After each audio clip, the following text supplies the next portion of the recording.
Senhor presidente, eu ocupo essa tribuna para fazer uma análise, de novo, do que se passa em nosso país. No último domingo, tivemos milhões de pessoas nas ruas.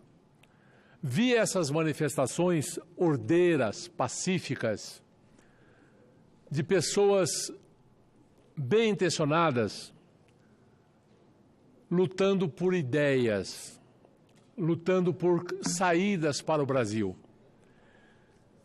Vi a Avenida Paulista tomada por pessoas onde todos gritavam, não o nome do presidente Bolsonaro, pelo menos quando eu ouvi, gritavam o nome do ministro Paulo Guedes e queriam a reforma da Previdência.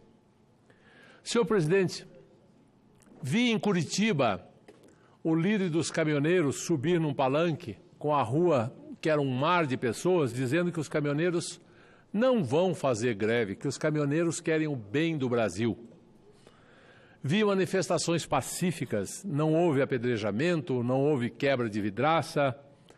Foi um povo ordeiro se manifestando, pedindo encarecidamente que o Brasil saia da letargia em que se encontre, que nós acabemos com essa quase recessão que vivemos. Crescemos, mas crescemos em economia um número tão pífio que é como se estivéssemos parados.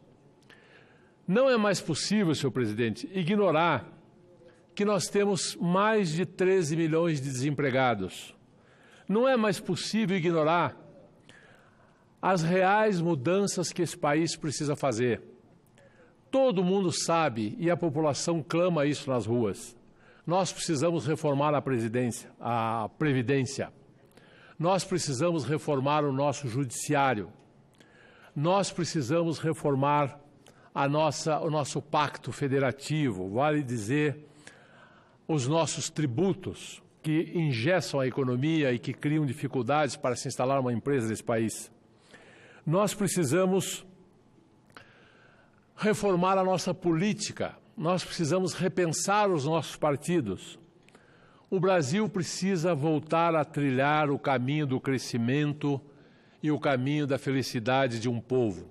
Um povo que quer trabalhar, um povo que quer comer, um povo que é ordeiro. Nós precisamos de um combate rigoroso à corrupção. O Brasil não suporta mais políticos corruptos que fazem da política o interesse do seu próprio umbigo e esquece os interesses da nação. Quando eu vejo a demora com que certas discussões acontecem, notadamente na Câmara dos Deputados, eu me lembro de uma frase do grande escritor João Guimarães Rosa, em Grande Sertão Veredas, quando ele dizia assim: existem lugares estranhos, ali tinham carrapatos, que é que eles sugavam para seu humildinho viver? É uma descrição perfeita do que eu vejo hoje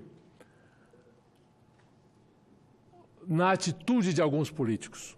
Colocam o seu humildinho viver muito acima do grande viver da nação brasileira, muito acima do interesse do nosso povo. Senhor presidente, não é mais possível que a Câmara dos Deputados continue a desprestigiar o Senado, continue usando dos 120 dias que tem para analisar uma medida provisória, usam 119. E aí colocam para nós, senadores, que em um dia analisemos. Não é mais possível que nós continuemos sendo a casa carimbadora do que acontece na Câmara dos Deputados. Isso tem que mudar. Vamos votar hoje uma medida importantíssima. Vamos votar hoje a medida provisória que altera o número de ministérios, que coloca o COAF no Ministério da Economia ou no Ministério da Justiça.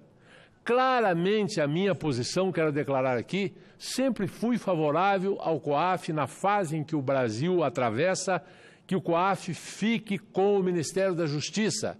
Precisamos combater a corrupção. Nessa fase, o melhor que pode acontecer para esse país é que o COAF fique com o Ministério da Justiça, que fique nas mãos de Sérgio Moro. Mas, lá na Câmara, mudaram isso. E agora mandam para nós com o seguinte argumento: Ah, vocês têm que aprovar como nós fizemos na Câmara, porque não dá mais tempo. Se voltar, vai cair a medida provisória e o governo vai ter que ter, de novo, 29 ministérios e toda a reforma administrativa vai por água abaixo. Até quando, senhor presidente, nós vamos ficar sujeitos a esse tipo de chantagem em que não podemos expressar a nossa opinião? Eu quero dizer, sou favorável ao COAF ficar com o Ministério da Justiça.